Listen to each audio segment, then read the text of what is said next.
안녕하세요. 오늘은 9월 8일 인류 역사 속에서 중요한 의미를 가진 날입니다. 고대 예술의 걸작부터 신대륙 개척, 세계대전, 그리고 한반도의 분단까지. 오늘 하루는 세계사와 한국사를 관통하는 굵직한 사건들로 가득 차 있습니다. 함께 살펴보겠습니다. 1504년 미켈란젤로의 다비드상 공개. 이탈리아 피렌체. 르네상스의 거장 미켈란젤로가 만든 걸작 다비드상이 처음 공개되었습니다. 이 작품은 인간미와 예술 정신의 정점을 보여주며 지금도 세계에서 가장 유명한 조각상 중 하나로 남아 있습니다. 1565년 세인트 오거스틴 건설.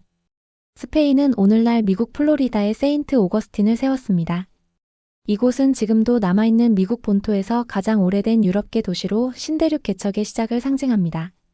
1664년 뉴욕의 탄생. 네덜란드 식민지였던 뉴암스테르담이 영국군에게 넘어가며 도시 이름은 뉴욕으로 바뀌었습니다. 오늘날 세계 금융과 문화의 중심지가 된 뉴욕의 역사가 바로 이날 시작된 것입니다. 1900년 갈베스턴 허리케인 참사. 미국 텍사스에 대형 허리케인이 상륙해 약 8,000명의 사망자가 발생했습니다. 지금도 미국 역사상 최악의 자연재해로 기록되고 있습니다. 1941년 레닌그라드 포위전 시작. 제2차 세계대전. 독일군이 소련의 도시 레닌그라드를 포위했습니다. 이 포위는 약 900일 동안 지속되며 수십만 명의 시민들이 굶주림과 폭격으로 희생되었습니다. 전쟁의 잔혹함을 가장 극명하게 보여주는 비극적인 사건이었습니다. 1943년 이탈리아 항복 선언. 같은 날 이탈리아는 연합군의 항복을 선언했습니다. 파시즘 정권은 무너졌고 전쟁의 향방도 바뀌게 되었습니다. 1945년 미군 인천 상륙. 이날은 한국 현대사에서도 중요한 의미를 갖습니다. 일본의 항복 이후 미군 24군단이 인천에 상륙했습니다. 이것은 곧 38선 이남에서 미군정이 시작되는 계기가 되었고 해방 이후 한반도의 분단 구조가 본격화되는 출발점이 되었습니다. 1948년 북한 정권 수립.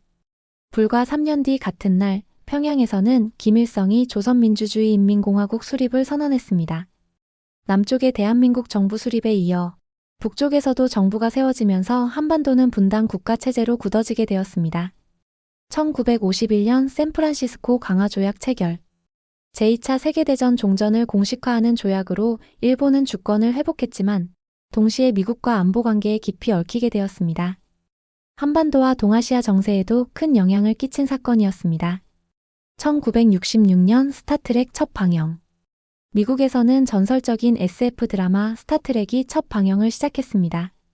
당시에는 큰 반향을 일으키지 못했지만 이후 과학과 우주 탐사에 영감을 준 문화 아이콘으로 자리 잡았습니다. 1974년 닉슨 대통령 사면. 워터게이트 사건으로 사임한 리처드 닉슨 전 대통령을 후임 포드 대통령이 사면했습니다. 이는 미국 정치사에서 큰 논란을 남긴 결정으로 지금까지도 회자됩니다. 1986년 오프라 윈프리 쇼 전국 방송 시작. 오늘은 미국 방송사에도 큰 의미가 있습니다. 오프라 윈프리 쇼가 전국 방송을 시작하며 미국 사회 전반에 막대한 영향력을 끼친 대표적인 토크쇼로 자리잡게 되었습니다. 2022년 엘리자베스 2세 여왕 서거. 그리고 가장 최근인 2022년. 영국 역사상 가장 오랫동안 재위했던 군주 엘리자베스 2세 여왕이 서거했습니다. 그녀의 죽음은 한 시대의 종말을 의미했으며 찰스 3세가 즉위하는 순간이기도 했습니다. 오늘 9월 8일은 고대 예술의 탄생에서부터 제국의 흥망성쇠, 전쟁과 평화, 한국의 분단, 그리고 현대 문화와 정치까지 세계사와 한국사를 아우르는 사건들이 겹쳐진 날입니다.